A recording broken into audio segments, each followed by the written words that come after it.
Hey everybody, welcome back to a 40k journey. My name is Nate, and today we are going to be painting a Novokh Dynasty Necron Warrior. This guy is from the Indomitus box, and they're pretty cool and pretty easy to paint. So, I'm starting with one that I have already primed with Leadbelcher spray, and it's a nice even coat. And we're going to start by painting, just washing the entire model in Basilicanum Grey. Don't need to be too neat about it, just make sure it all goes on evenly. And I'm using a Humbrol brush for this. Nothing fancy, but it gets the job done. And it wasn't expensive.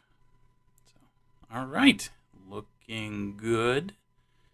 Now, you want to make sure this is totally dry, because the next step is to dry brush the model using, appropriately enough, Necron Compound, using my ever-reliable Wet n Wild makeup brush for this. Seriously, makeup brushes make fantastic dry brushes. They are not expensive. Alright, so full disclosure, I had a little problem, lost some footage, and yes, I know this is a different guy, but same step. So, what we're going to do now to make him Novokh Dynasty is paint his head. You can do the whole head if you want. I'm just going to do the faceplate and his shoulder plates with white scar in preparation for some red.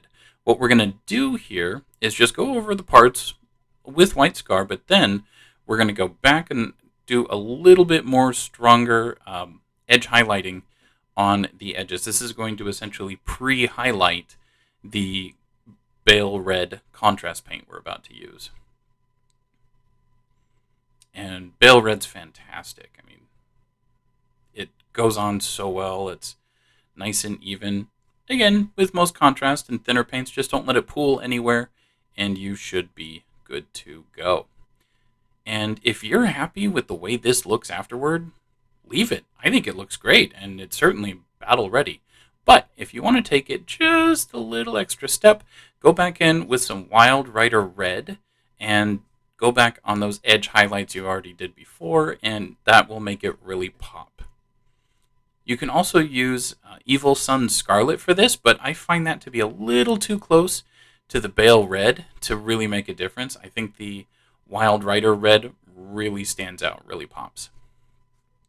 Okay, and again, full disclosure, going back to the first model I was working on, I forgot to, or lost the footage, paint the big cable on his gun, Caliban Green, and everything that's white on his gun, all those little dots and the coils, paint those white scar.